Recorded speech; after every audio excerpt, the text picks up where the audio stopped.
जैसे कि सर होता है तो टीचर्स होते हैं कि मतलब सिखाते जाते हैं मुझे इतना आता है इतना नहीं आता है, बच्चे उनसे इम्प्रेस हो जाते हैं, वो तो होते हैं टीचर ना सर जी जी। तो अच्छी अच्छी बातें करते हैं तो बच्चे उनको देखकर तो इम्प्रेस हो जाते हैं और इस चक्कर में सर अपने काफी साल बर्बाद कर चुके होते हैं और उनको वो कंटेंट मिल नहीं पाता और उनको बहुत बाद में रियलाइज होता है कि वो बात नहीं लेकिन उनको असल में चाहिए होती है। और सर बताने के लिए सर बच्चे को कैसे हम रैशनल बनाए कि वो एक टीचर की बात मान मतलब टीचर को समझ पाए। ये प्रश्न बड़ा व्यापक है और बहुत जटिल है समझने के लिए। एक विद्यार्थी कैसे, सपोज आपके सामने 3 टीचर है और आप कैसे समझेंगे कि उन तीनों में कौन आपके लिए बेनिफिशियल है? क्योंकि जाहिर सी बात है, वो कोई टीचर आपको ये नहीं कहेगा कि उससे ना पढ़ो और हमसे पढ़ो और हम अच्छे हैं, हमारी बात सही है, समझ रहे हैं? तो इसमें जाहिर सी बात है, तार्किक क्षमता की बात है, आपके लॉजिक और साइंस की बात है। 2-3 बातों का ख्याल रखें। सबसे पहला पॉइंट, जिस टीचर के द्वारा आप पढ़ रहे हैं, आप ये देखें कि उसका बैकग्राउंड क्या है, क्या उसने कभी कोई कंपटीशन क्वालिफाई किया है, पहला पॉइंट। दूसरा पॉइंट, जिस टीचर से आप पढ़ रहे हैं क्या वो टीचर लॉजिकल है? तीसरा पॉइंट, जिस टीचर से आप पढ़ रहे हैं वो टीचर क्या लॉजिकल और कंटेम्पररी है? क्या वो बातों को आज के संदर्भ में प्रस्तुत कर पाता है कि नहीं? समझ ना चीजें। और जिस टीचर से आप पढ़ रहे हैं वो अपनी बात को आपके सामने सही से प्रस्तुत कर पाता है कि नहीं, समझा पाता है कि नहीं, समझ रहे आपको? तो ये आम तौर पे आम विद्यार्थी एक ही बिंदु पे चलता है कि वो अच्छे से समझा रहा है, लेकिन वो मैटर क्या समझा रहा है? मैंने कहा उसकी क्वालिफिकेशन पर भी ध्यान देना है कि उसने कभी कोई कंपटीशन भी क्वालिफाई किया है कि नहीं। अब सपोज एक टीचर है और जब हम उसके बारे में पता करने गए तो पता चला कि वो इंटर पास है, कुछ नहीं किया है और बच्चों को पढ़ा रहा है, ठीक है, अच्छे से पढ़ा रहा है।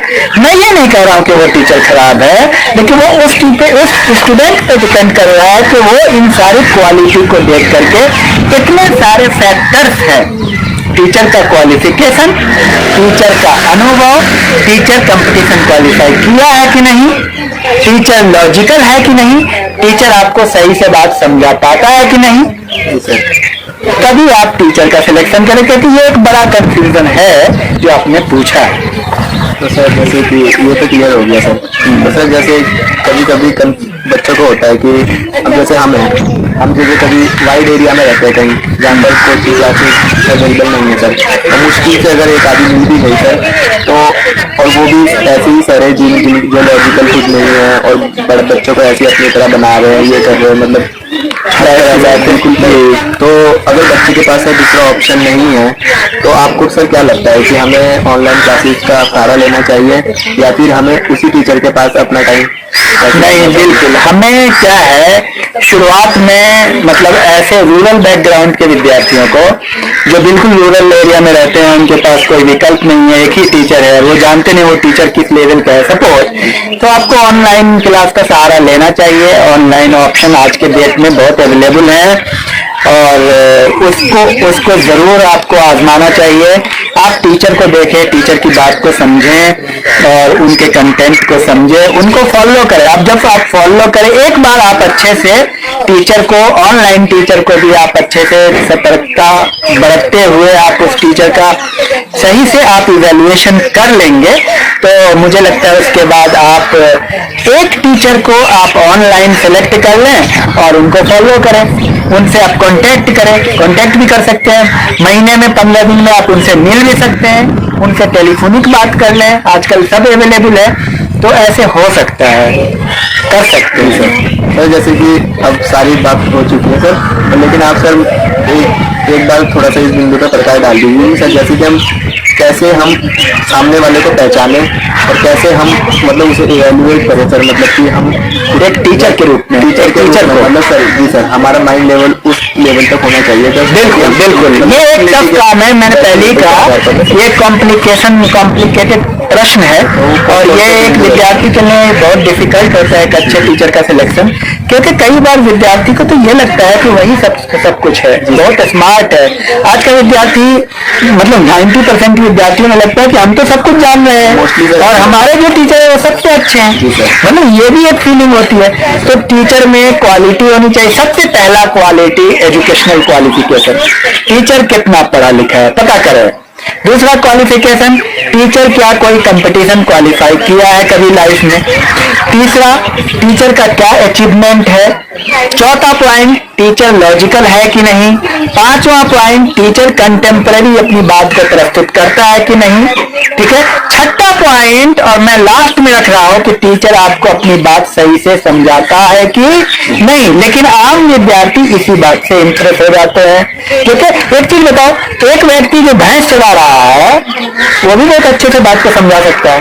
ये तो आपका स्किल है, ये आपका स्किल है, ये आपका वो गुण है, पर्सनालिटी का है। ये गुण इंटरनल और क्या कहते हैं कंटेंट से रिलेटेड, सब्जेक्ट से रिलेटेड नहीं है। आप किसी बात को, हमारा पॉलिटिशियन बहुत अच्छी तरह से बात को समझा देता है, हो सकता है टीचर नहीं समझा पाता है, तो इसका मतलब पॉलिटिशियन टीचर थोड़ी हो जाएगा। तो ऐसा जरूरी नहीं है।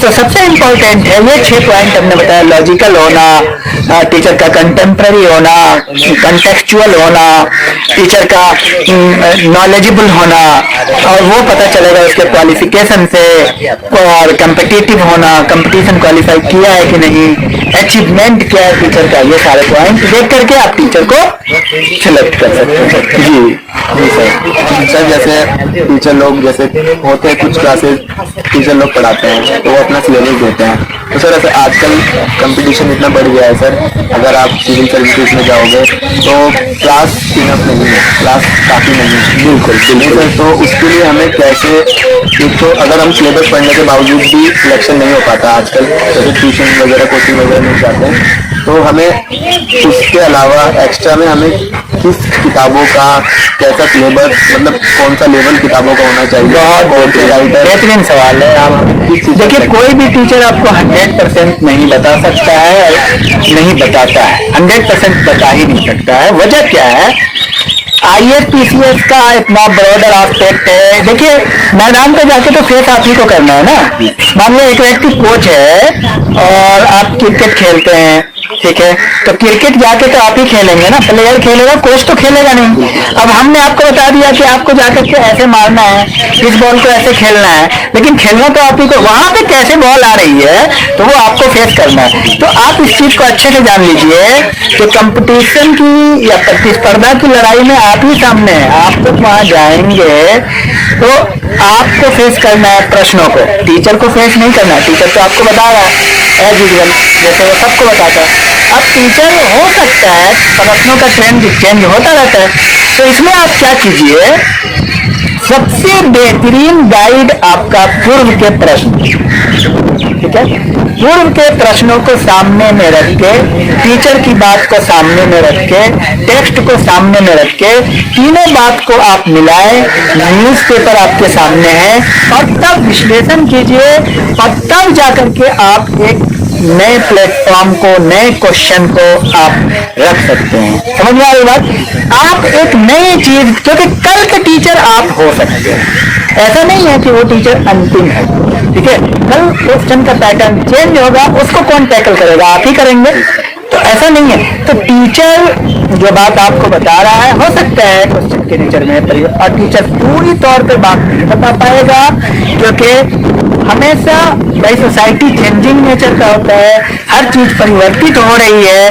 तो क्या है, आप क्वेश्चन, मॉडल क्वेश्चन को आप गाइड समझें, जो पीछे में पूछा गया है। मैं ये बात अक्सर बोलता हूँ, जो प्रश्न पीछे पूछा गया है वही आपका मॉडल पेपर है, उसको सामने रखें, उसको सामने में रख करके आप मार्केट का ध्यान रखें, कौन सी किताब आ रही है, 2-4 पेज पढ़ें, देखें अच्छी किताब है कंटेम्प्रेरी इश्यूज पे, उसको आप देखें और उसको पढ़ें, अपने से इन सारे बिंदुओं को लेकर के समाहित करें संपूर्णता में, तो मैं समझता हूँ आपका आंसर ज्यादा विश्लेषणात्मक होगा।